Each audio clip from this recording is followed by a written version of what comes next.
Welcome back, landlord, Rebecca called out from her SUV as she slowed near the mailbox cluster. I raised an eyebrow.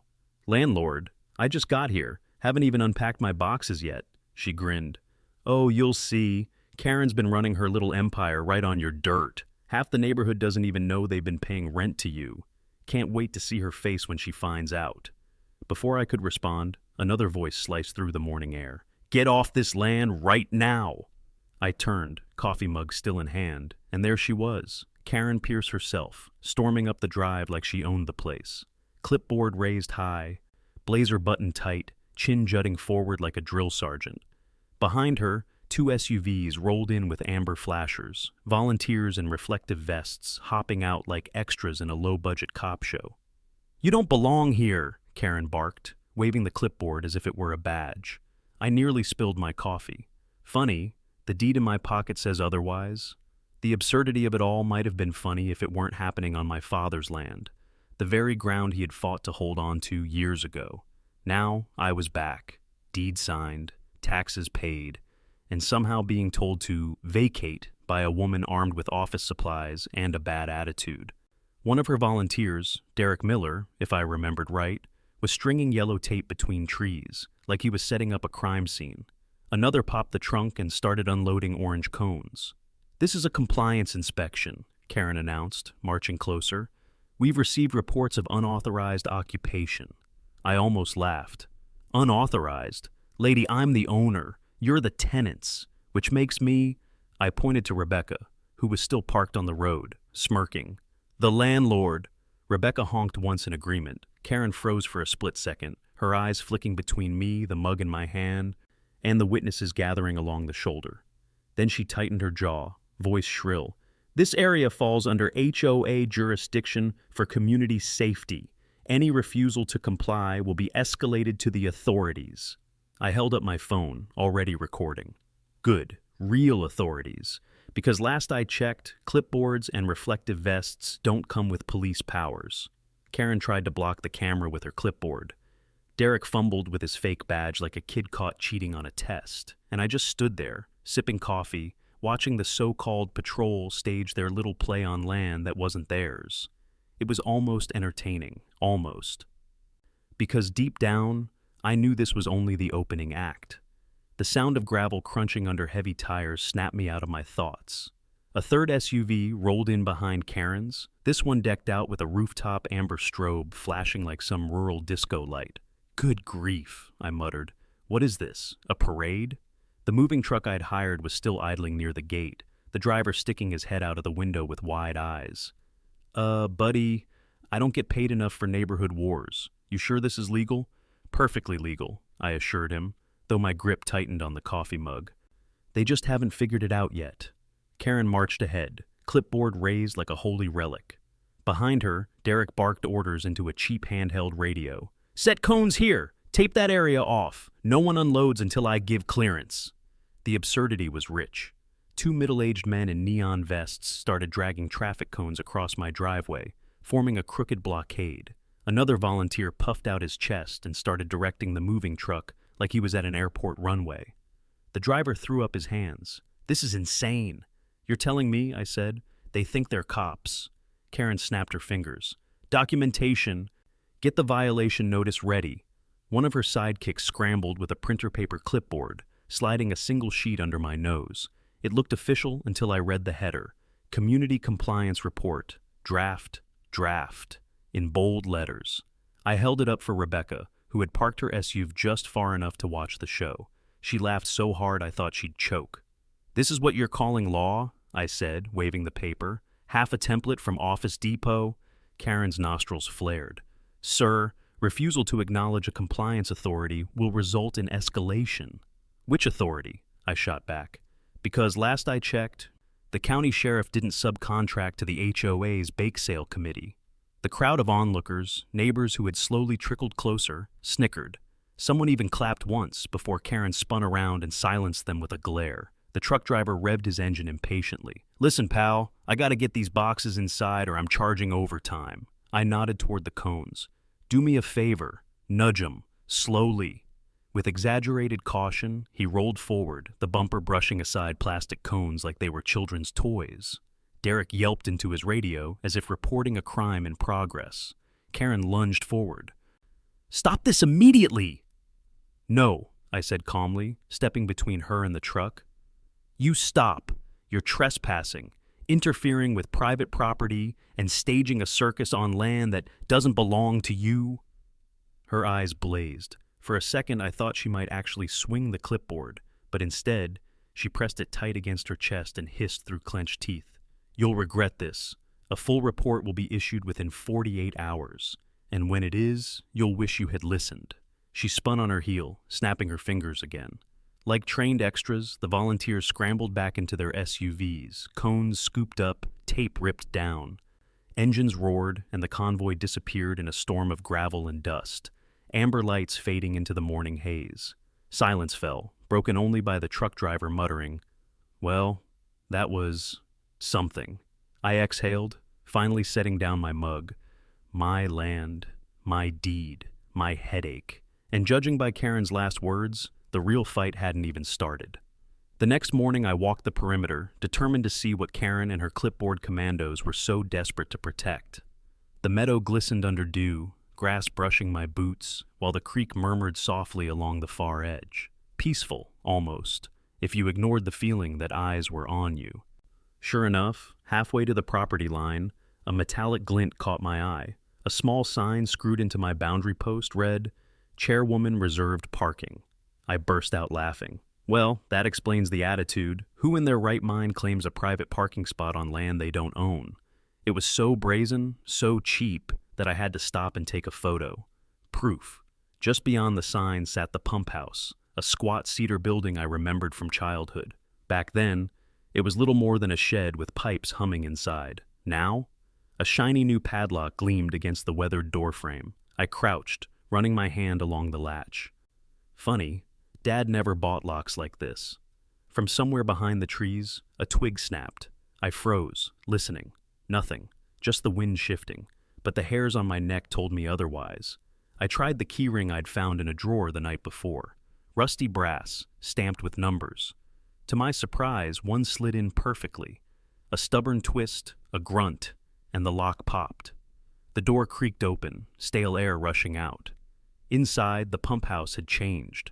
Pipes and wiring were intact, but against the back wall stood a metal filing cabinet. On top of it, a box of handheld radios, the same type Derek had been squawking into yesterday. Next to that, a roll of bright yellow caution tape. I chuckled. Theater props, makes sense. I pulled open the cabinet, folders, receipts, county letterhead, lease agreements. I sat back on my heels, thumbing through the papers. My jaw tightened as the story unfolded. My father, Henry Carter, had once signed a simple facilities lease, allowing the HOA to use the pump house and mailbox cluster for a token monthly rent. Routine, harmless. But tucked deeper in the pile were newer documents, signed by none other than Karen Pierce. And these weren't token amounts, they were thousands. Facility management fees, patrol operations budget, emergency oversight costs, all stamped and renewed automatically, and all of it was charged to this land, my land. I snapped photos with my phone, each page like a bullet loaded into a chamber. Static crackled. At first, I thought it was in my head. Then I noticed the radio on the shelf had its light blinking. Someone was transmitting. "He's inside, documenting. Repeat, he's inside. Get eyes on him." My stomach lurched. I wasn't alone. I grabbed the papers, stuffed them back roughly, and slammed the cabinet shut. The radio chatter stopped abruptly, replaced by silence thick as molasses. Outside, the meadow seemed empty, but when I glanced toward the tree line, I caught movement. Someone ducking behind an oak. Karen, Derek, another volunteer with too much free time. Whoever it was, they were watching. I locked the pump house again, pocketed my photos, and started walking back, calm but deliberate. The urge to sprint itched in my legs, but I wasn't about to give them the satisfaction of seeing me rattled. By the time I reached the cabin, Rebecca was waiting on the porch with 2 mugs of coffee. "Morning stakeout?" she asked, handing me one. "You could say that." I took a sip, then pulled out my phone and showed her the pictures. Turns out Karen's been running her empire on a lease she never owned, and now she owes everyone an explanation. Rebecca's eyes widened, then narrowed with something sharper than surprise. Resolve. Good, she said, because I've been keeping the books, and her math hasn't added up in a long time. I leaned back against the porch post, heart still racing from the radio call. For the first time since setting foot here, I wasn't just angry, I was ready for a fight. Word spreads fast in the country. By the next afternoon, half the neighborhood had gathered near the mailbox cluster. Somebody said it was a security update, but we all knew the real reason. Karen had staged her little raid on my driveway, and folks wanted the gossip. I decided to show up. Sometimes the best defense is walking straight into the lion's den. The crowd formed a loose circle under the tin roof of the mailbox shelter. Karen stood in the middle, clipboard clutched tight, Derek hovering behind her with that ridiculous vest and radio. They looked like actors waiting for applause. Neighbors, Karen began, voice syrupy sweet but tight at the edges. We've had reports of suspicious activity and non-compliance. It is our duty as the Riverside Meadows HOA to maintain safety and standards.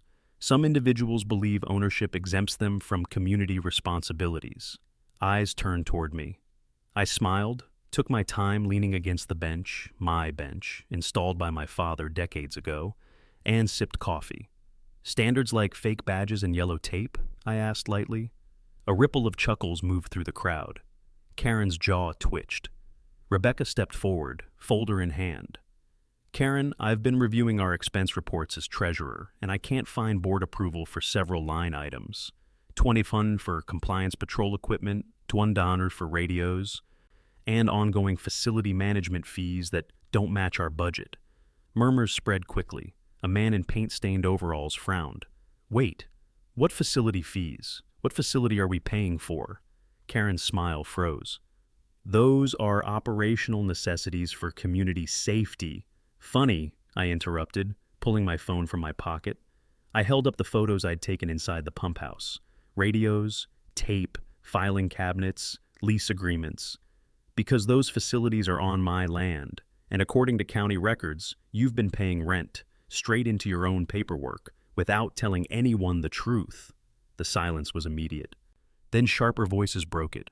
You mean we've been paying her to rent his land? This isn't in the bylaws. $400 extra this year? Where'd that go? Karen raised her hands. Everyone calm down. This is being misrepresented. Rebecca snapped her folder shut. No, it's being exposed. You've been bleeding this community with unauthorized spending, and you staged compliance patrols using volunteers who pretended to be law enforcement. That's fraud, Karen. The word landed heavy. Fraud. Derek shuffled uncomfortably, tugging at his vest. I was just helping, he muttered. A woman near the back shouted, Helping who? We thought you were certified. The crowd's tone shifted from confusion to anger. Faces hardened, arms crossed. Neighbors who had once nodded politely at Karen were now glaring at her like she'd tracked mud into their living rooms. I let the weight of it settle, then spoke clearly. My father once told me authority is just theater. It only works if the audience claps. Well, I think you've lost your applause. Karen's face turned crimson. She opened her mouth, closed it, then spun on her heel and marched toward her SUV. Derek stumbled after her, nearly dropping his radio.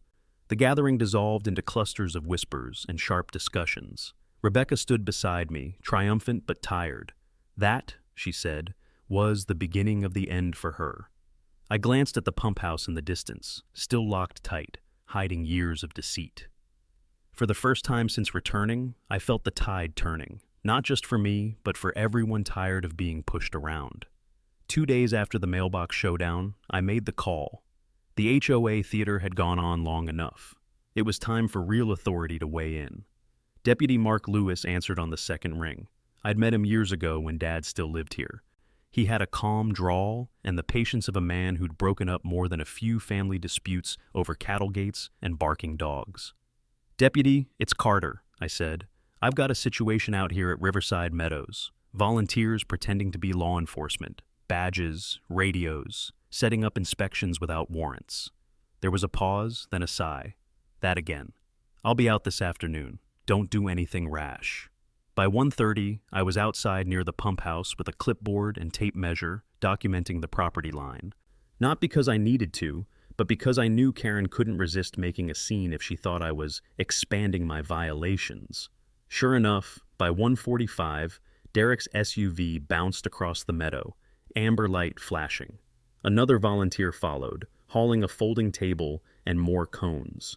Within minutes, they had a little command post set up, radios crackling, strobe lights spinning, clipboards stacked. It looked like a yard sale for wannabe cops. Karen arrived last, hair pulled tight, sunglasses masking her eyes. She barked orders like she was directing a military drill. Secure the area. Begin compliance review. That's when the county sheriff's cruiser rolled in, dust trailing behind.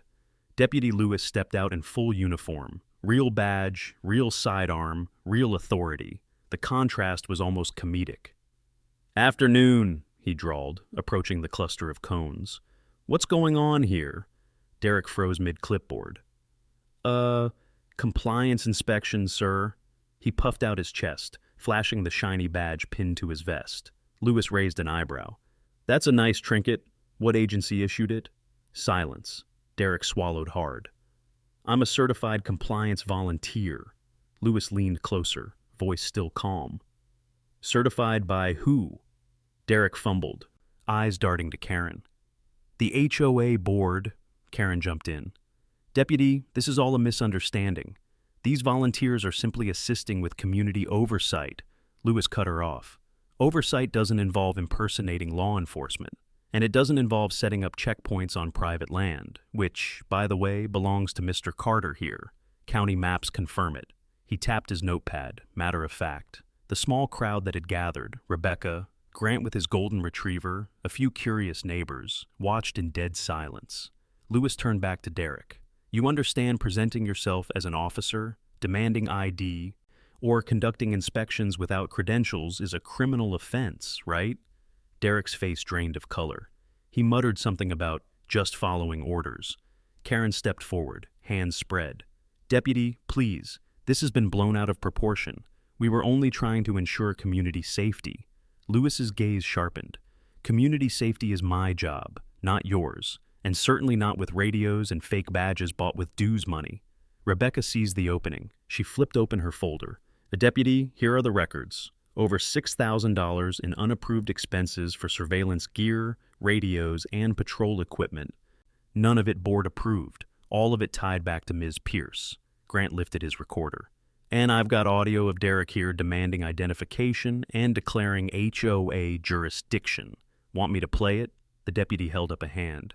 "That won't be necessary, for now. I've seen enough." Karen's mask cracked, her shoulders slumped, sunglasses failing to hide the panic in her eyes. For the first time, she looked less like a queen bee and more like someone trapped in her own web. Lewis snapped his notebook shut. "Here's how it's going to be. All unauthorized equipment off this property within 24 hours. No more fake patrols. And if I hear of one more resident being stopped or intimidated, I'll be filing impersonation charges. Clear?" Nobody answered. Derek stared at his boots. Karen nodded stiffly, lips pressed so tight they were white. As Lewis walked back to his cruiser, Rebecca whispered to me, "That was the loudest silence I've ever heard." I smiled grimly, and the beginning of the end. The amber lights shut off one by one. Radios clicked silent. Karen's empire was collapsing, not with a bang, but with the slow unraveling of lies exposed to daylight. If you want news to spread in a small town, you don't post it online. You pin it to the bulletin board at Thompson's Feed and Supply. Everyone stops there sooner or later. Farmers for seed, parents for dog food, retirees for coffee and gossip. Rebecca knew this better than anyone, which is why, 2 mornings after Deputy Lewis shut down the fake patrols, she drove into town with a stack of papers and a roll of pushpins.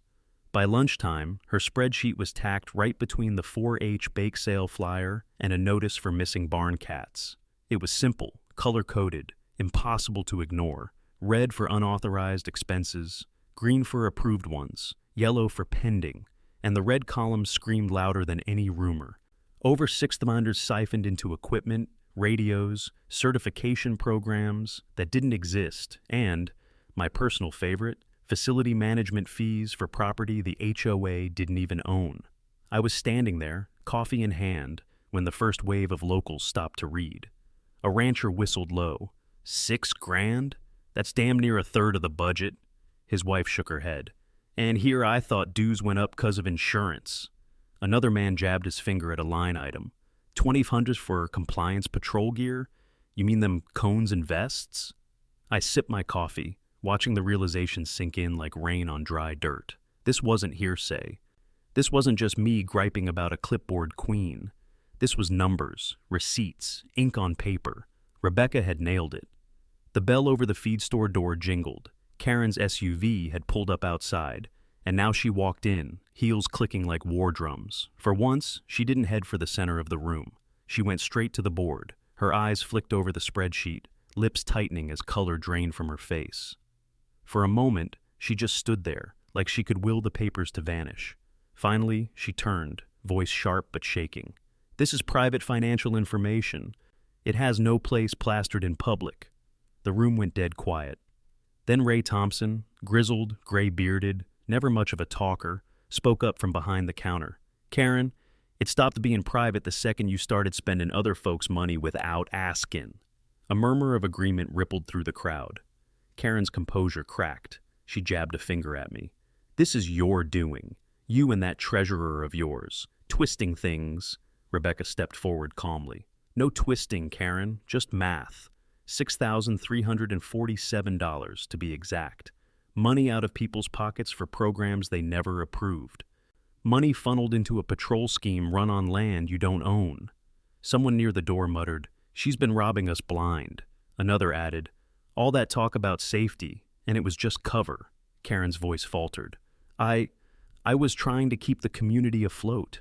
We were in deficit and you lied," a woman snapped. "Instead of asking for help, you lied." I almost felt sorry for Karen in that moment. Almost. The clipboard queen who had strutted into my driveway with flashing lights and fake badges now looked like a defendant without counsel, facing a jury of neighbors who had already made up their minds. She tried again, softer this time. I never meant for it to go this far. I just didn't know how to stop once it started. But no one was listening anymore. The papers on the board spoke louder than her excuses. When she finally stormed out, slamming the door so hard the bell clanged twice, the crowd didn't follow. They stayed, studying the red columns, muttering about restitution, board meetings, maybe even charges. Rebecca gathered her folder, gave me a quick nod. Now the community knows, and once people see the truth, they don't forget. I looked at the papers one last time, the red marks glaring like open wounds. Karen had ruled with theater, but theater collapses when the curtain gets pulled back. And the curtain was down for good. The phone rang just after sunset. I didn't recognize the number, but something told me to answer. "Mr. Carter?" The voice was tight, sharp at first, then softened, as though rehearsed. "It's Karen Pierce." I leaned back in my chair, letting the silence stretch. "Surprised you're calling me directly. Thought clipboards were your preferred method." She ignored the jab. "Listen, I know things. Got heated. The community is confused. They don't understand the responsibilities I've carried all these years. I've kept this place together." I glanced at the little recorder sitting on my table, thumb sliding the switch. A red light blinked. "Together?" I repeated. "Or under your thumb?" Her voice cracked, then steadied. "You don't know how much I've sacrificed. Hours of my life, unpaid, unappreciated. And yes, sometimes I had to move money around, but it was always for the good of Riverside Meadows." I almost laughed. Funny, because the good I saw looked a lot like radios, cones, and a reserved parking sign on my fence post. Her tone hardened. "You think this is a joke? You think the sheriff will protect you when this community collapses? I've spoken to lawyers. They know bylaws better than you ever will. If I push, you'll drown in paperwork." Ah, there it was. The real Karen. Not the martyr, not the chairwoman, the bully. "And yet," I said calmly, "here you are, calling me, which means you're running out of moves." Static crackled on the line as if she was pacing. Phone pressed too tight. "We can resolve this. Quietly. You drop the photos, Rebecca drops the financials, and I'll step down after the next board cycle." No charges, no restitution. Everyone saves face. I sipped my coffee, even though it had gone cold. You want me to help you save face after you stole from your neighbors and played cop on my land? That's rich. Her voice shifted again, pleading now. Please, Henry, you don't understand. They'll crucify me. I have children, a mortgage. I never thought it would spin this far out of control. I let the silence linger until she filled it with nervous breathing. Then I asked, "So you admit you moved the money without approval?" She stammered. I had to. Nobody else would have done what needed to be done. Without me, there'd be chaos. And you admit you set up patrols without authorization? Another pause. Yes, but only because nobody listens until you show authority. It was the only way. The recorder's red light blinked steady. Every word, every crack in her defense captured. I leaned forward, lowering my voice. Karen, you don't need me to crucify you. You're doing that yourself, right now, on tape. For the first time all conversation, she went silent. I could almost hear her realize the trap. Finally, in a whisper, "You'll regret this." The line went dead. I set the phone down, heart steady, not racing. She'd tried every card, guilt, threats, bargains, and failed. And in the process, she'd handed me the ace, a confession. Rebecca walked in from the porch, catching the look on my face. That was her, wasn't it? I nodded, tapping the recorder. She just buried herself. Rebecca's smile was grim. Good, because the community deserves the truth, and the DA's office will, too. Outside, the night was quiet. But I knew Karen's empire wasn't just cracking anymore. It was collapsing. The county courthouse always smelled faintly of paper and floor polish, like time itself had been swept into tidy piles. Rebecca and I walked through the glass doors carrying a banker's box stuffed with files, receipts, and a small digital recorder resting on top like a crown jewel. At the security desk, the deputy eyed the box. Evidence? Community theater turned financial fraud, I said. He raised his eyebrows but waved us through.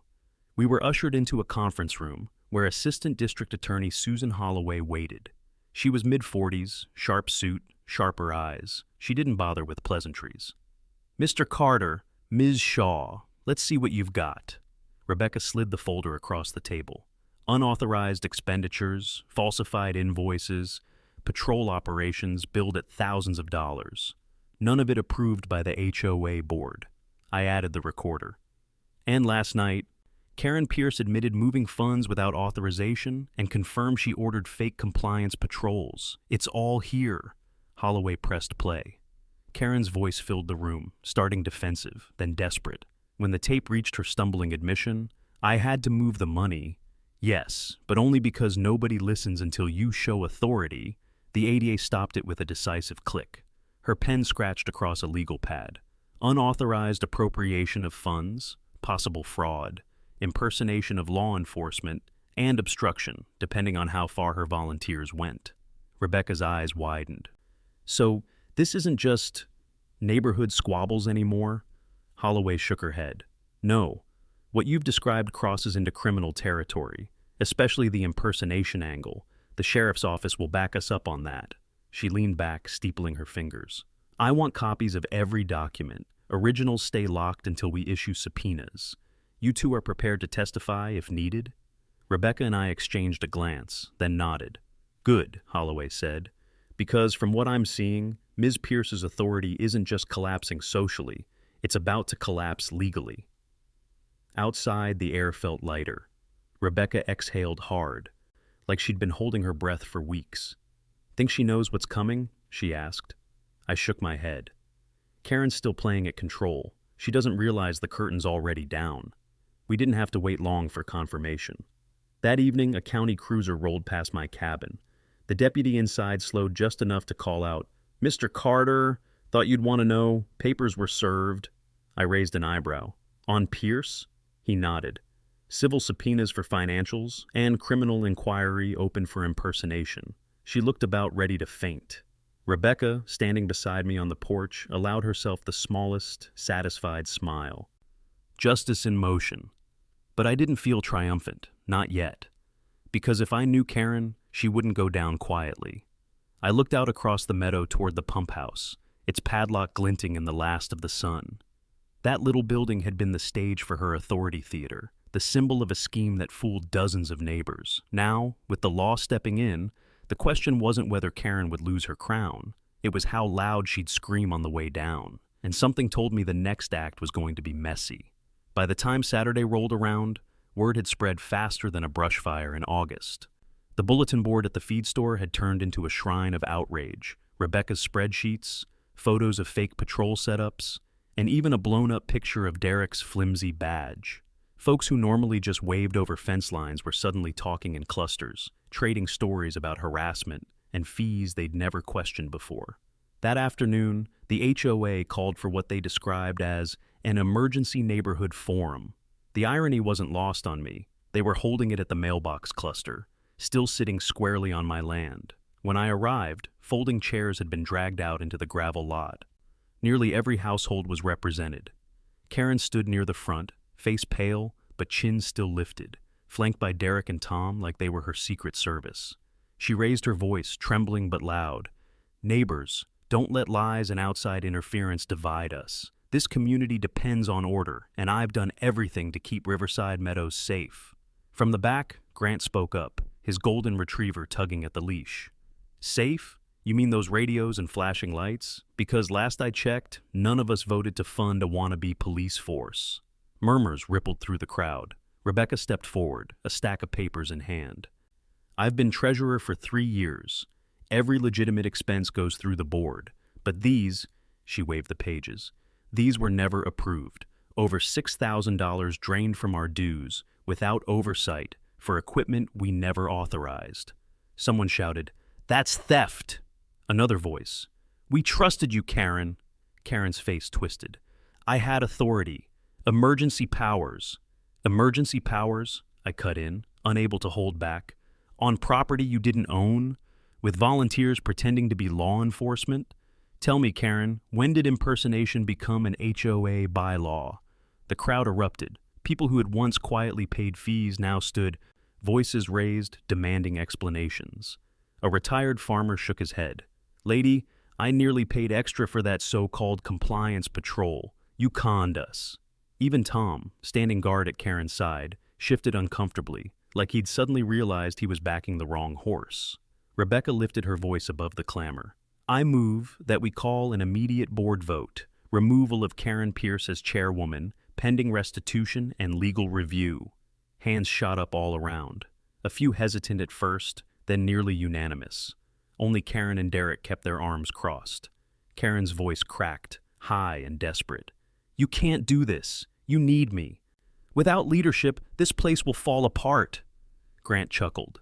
"Funny, it already fell apart, with you at the wheel." The sound of clapping started, hesitant, then swelling, as neighbors applauded Rebecca's motion. Even the dog barked, as if seconding the vote. Karen's composure shattered. She turned on Derek, hissing something sharp I couldn't catch, then stormed toward her SUV. The amber lights flashed once as she peeled out of the lot, gravel spitting behind her tires. Silence lingered after she left, broken only by the creak of folding chairs. Then someone called out, "So what now?" Rebecca straightened her notes. "Now we rebuild. Transparent budgets, no patrol theatrics, and we cooperate with the sheriff's office for any real safety concerns. This isn't about control, it's about community." Heads nodded all around. A woman in her 60s muttered, "About time," and got a few chuckles in response. I looked at the mailbox cluster. Once Karen's throne, now just a row of boxes on a concrete pad. The illusion was gone. For the first time, Riverside Meadows seemed to belong to its residents again, not to the self-appointed queen who'd ruled by fear. And as the meeting broke up, neighbors came by to shake my hand, clap my shoulder, and mutter thanks.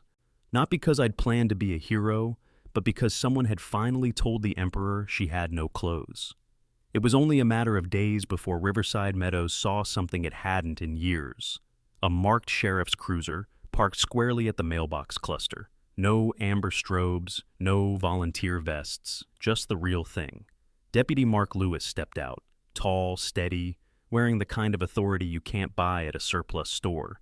He carried a clipboard too, but his had the county seal stamped across the top, not a hand-drawn logo. Neighbors gathered quickly, word traveling fast that the law was here. Some leaned against trucks, others crossed their arms, waiting. I stood near the pump house, Rebecca and Grant beside me. Karen arrived 10 minutes later, her SUV pulling up fast, brake lights flaring red.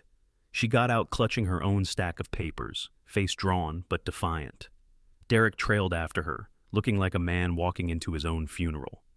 "Deputy," Karen started, voice clipped, "I demand to know why my authority is being undermined. This is HOA business. You have no jurisdiction." Lewis didn't even flinch. "Ma'am, impersonating law enforcement falls very much under my jurisdiction. And when community funds are misappropriated, that's criminal fraud territory. So, yes, I'm here." The crowd murmured. Karen's jaw tightened. Those patrols were safety measures. Residents supported them. Residents were charged for them, Rebecca cut in, her treasurer's folder tucked under her arm. "Charged without approval. I've got receipts showing thousands spent on radios, cones, and strobes that never went through the board. You signed off personally." Lewis gestured. "Let me see." She handed over the copies. He scanned quickly, then looked at Karen.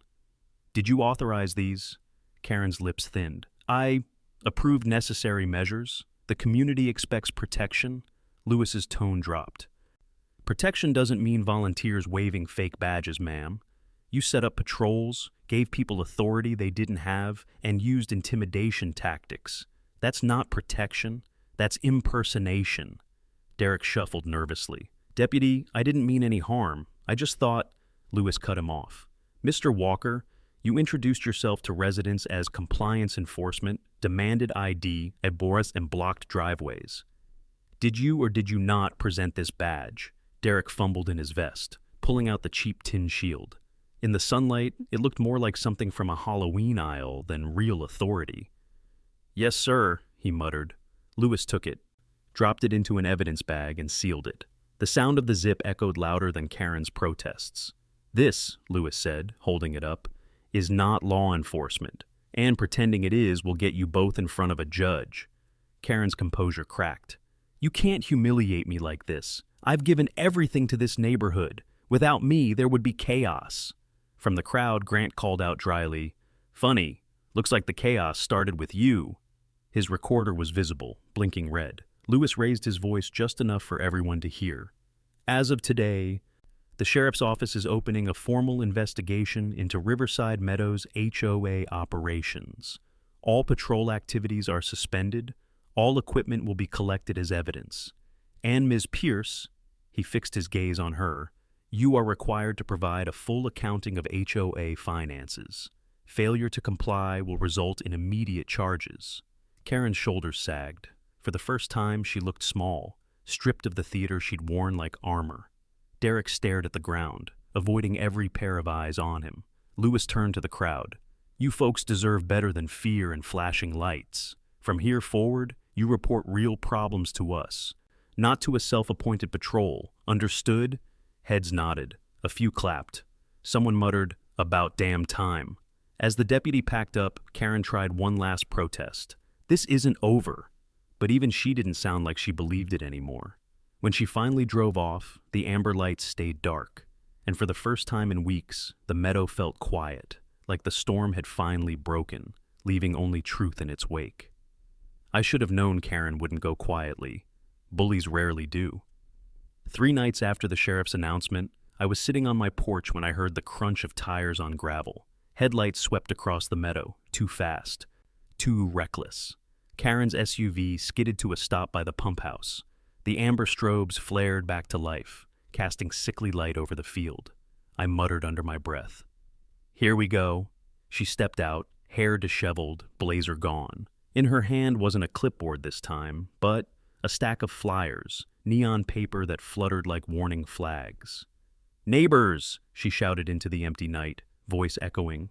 "Don't be fooled. Carter is trying to steal this community from you. He wants to shut down safety patrols, take over our facilities, and bankrupt Riverside Meadows."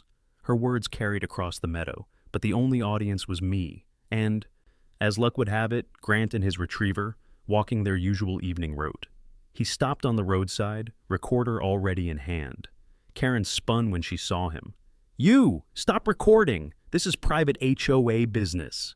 Grant laughed. "On his land? Lady, you're trespassing." That made her stumble, just a little, but she pressed on. She slapped one of the neon flyers onto the pump house door. The tape didn't stick, so it fluttered to the ground. I walked closer, keeping my phone out. "Karen, you've already lost the board, the sheriff, and the community. What exactly is this supposed to prove?" She whirled on me, eyes blazing. "That I still have authority, that I can still lead. People respect strength." I pointed at the recorder in Grant's hand. All they see is desperation. Just then, another set of headlights turned into the drive, Rebecca's pickup, followed by 2 more cars from the neighborhood. Word must have spread fast. Within minutes, half a dozen residents were standing in the gravel, arms folded, watching Karen's performance unravel. She tried to rally. "Don't you see? He's manipulating you. This land, those facilities, they were meant for all of us. I was protecting what Nathan abandoned." Her voice cracked on the word abandoned, and the silence that followed was heavy. Rebecca's reply was cold steel. "Nathan never abandoned this community. He rented those facilities, legally. You turned that into a scheme, and now you're trespassing, Karen." Karen's hands shook as she pointed at me. This is your fault. You humiliated me. You brought the sheriff. You turned my neighbors against me." I didn't raise my voice. I didn't need to. "No, Karen. You did that all by yourself." The crowd murmured. Someone shouted, "Time to leave, Karen." Another added, "We're done with your lies." She looked around, realizing she had no allies left. Even Derek's SUV was nowhere in sight. For a heartbeat, I thought she might charge forward, try something reckless. But then the fight drained from her shoulders, leaving only exhaustion. She muttered something I couldn't catch, climbed back into her SUV, and tore out of the drive. The amber lights flashed one last time before vanishing into the dark. Rebecca exhaled. That was her last card. Grant clicked off his recorder, and she played it badly. The neighbors nodded, relief and anger mingling. They started pulling the stray flyers from the ground, crumpling neon paper into their fists. I stood by the pump house, staring at the scuffed tape mark where Karen had tried to post her warning. It looked pitiful, almost childish, like the final act of someone who couldn't accept the end. The HOA queen had staged her last stand, and lost. Morning light spilled across the meadow like nothing had ever happened. The pump house stood quiet, mailbox cluster line neat, the creek whispering along the back edge of my property. For the first time since I'd inherited this land, it actually felt mine. Not contested, not under siege, just mine. Rebecca came by with coffee in hand, steam curling into the cool air. "You here?" she asked, handing me the mug. I raised an eyebrow. "Karen's gone, packed up in the middle of the night. SUV, boxes, even that ridiculous chairwoman sign. Folks say she left for her sister's place 3 towns over." I let the words sink in. No farewell speech, no final performance. Just gone. Somehow, that was the truest admission of defeat she could have made. Later that day, the community held a meeting, not in the gravel lot, not under flashing lights, but at the town Grange Hall. Wooden floors, folding chairs, a smell of coffee and fresh pie. It felt more like a church social than an HOA gathering. Rebecca stood at the front with Grant and a few other neighbors. "From now on," she said firmly, "our budgets will be open. Every dime accounted for. No more patrols, no more power trips. We look out for each other, not over each other." Applause filled the hall. Heads nodded, shoulders relaxed. You could almost see years of quiet resentment lifting off the group. Someone asked, "What about the mailbox cluster and the pump house?" All eyes turned to me. I cleared my throat. "They're on my land. Always have been. My uncle rented them out because he believed in helping the community. I'll honor that. We'll work out a fair agreement, but on paper, transparent, and without anyone pretending they've got more authority than they do." The applause was louder this time, not polite but grateful. Over the next weeks, changes came fast. The fake patrol radios disappeared into the sheriff's evidence locker. Amber lights and cones went back to the surplus store, or maybe to a dumpster. The HOA board restructured itself, smaller and humbler, focusing on mowing easements and organizing barbecues instead of running a miniature police state. Neighbors stopped crossing the street when they saw me. They came over, shook my hand, swapped stories about how long Karen had been pushing, how none of them knew how to stop her. "Wish Nathan had told us more," one older man admitted, "but he kept it polite. You didn't let her get away with it." I smiled, though the truth was heavier. My uncle had fought in his own quiet way. I'd just been loud enough to finish the job. One evening, I sat on the porch with Grant and Rebecca. The retriever dozed at our feet, tail twitching in some happy dream. Stars blinked awake above the meadow. "You realize," Grant said with a grin, "you're the guy who dethroned the HOA queen. That's going to be a story folks tell for years." Rebecca chuckled. "Let's just hope nobody tries to crown a new one." I raised my mug. "Here's to that."